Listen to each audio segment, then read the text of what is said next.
RBSC Hindi ज्ञान के इस भाग में आप सभी का बहुत बहुत स्वागत है। आज हम कक्षा 11 आरोह भाग 1 पद्य भाग के अंतर्गत कवित्री मीराबाई की पदावली पर आधारित कुछ प्रश्नों का अध्ययन करेंगे। देखिए, पहला प्रश्न कि मीरा कृष्ण की उपासना किस रूप में करती हैं, वह रूप कैसा है। कि मीरा अपने आराध्य श्री कृष्ण की उपासना अपने पति, प्रियतम व गुरु के रूप में करती हैं। वह स्वयं को अपने प्रियतम के समक्ष पूर्ण रूपेण समर्पित पत्नी के रूप में मानती हैं। मीरा के अनुसार इस जगत में श्री कृष्ण के अलावा कोई दूसरा उनका संगी अथवा साथी नहीं है। यथा मेरे तो गिरधर गोपाल दूसरो ना कोय, जाके सिर मोर मुकुट मेरो पति सोए। अर्थात अपने आराध्य को ही अपना सर्वस्व मानती हुई यह भाव अभिव्यक्त करती। दूसरा प्रश्न, भाव सौंदर्य स्पष्ट कीजिए।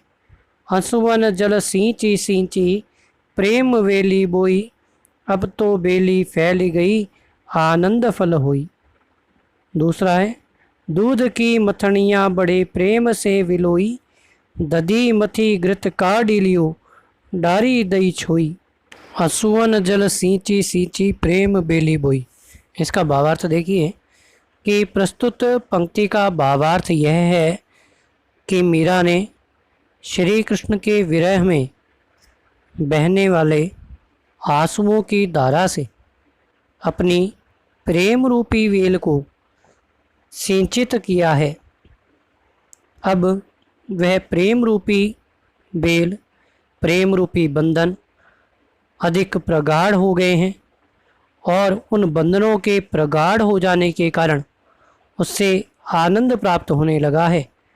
अर्थात अधिकाधिक कष्टों को वहन करते हुए अपने प्रियतम कृष्ण को प्राप्त कर लिया है। दूसरा देखिए, इस पंक्ति का भावार्थ यह है कि मीरा ने इस संसार को निस्सार, निरर्थक माना है। अतः मीरा ने अपनी भक्ति से संसार के सार रूप अर्थात प्रभु मक्खन को प्राप्त कर लिया है और निस्सार रूप छाछ अर्थात सांसारिक सुखों का परित्याग कर दिया है। जिस प्रकार मक्खन को प्राप्त करने के उपरांत छाछ का कोई मोल नहीं रह जाता। प्रश्न 3, लोग मीरा को बावरी क्यों कहते हैं। देखिए, लोग मीरा को बावरी इसलिए कहते हैं क्योंकि मीरा ने श्री कृष्ण को ही अपना सब कुछ मानकर सभी सांसारिक बंधनों का परित्याग कर दिया है और साधु संतों की संगति करने लगी। चौथा प्रश्न है, विष का प्याला राणा भेजिया, पीवत मीरा हासी, में निहित व्यंग्य को समझाई। मीरा ने अपने आराध्य श्री कृष्ण को ही अपना प्रियतम पति स्वीकार कर लिया और उन्हीं की भक्ति में लीन होकर वह श्री कृष्ण की मूर्ति के समक्ष नाचती गाती थी, जिसे मीरा के ससुराल पक्ष के लोग उचित नहीं मानते थे।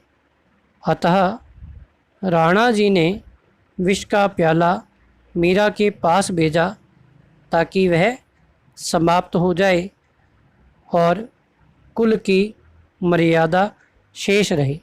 मीरा इस विष के प्याले को हंसते हंसते पी गई। श्री कृष्ण की कृपा से वह विष भी अमृत में परिणत हो गया।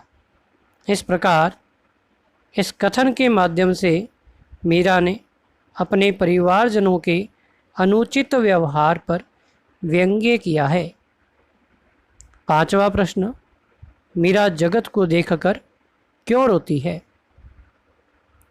मीरा जगत को देखकर इसलिए रोती है क्योंकि इस संसार के लोग केवल सांसारिक सुख भोगों और विषय वासनाओं के वशीभूत होकर अपना जीवन व्यतीत करते हैं, जबकि जीवन के सार रूप, जीवन की सार्थकता अर्थात ईश्वर के नाम स्मरण को वे खो चुके हैं, उससे बहुत दूर अथवा परे हो गए हैं।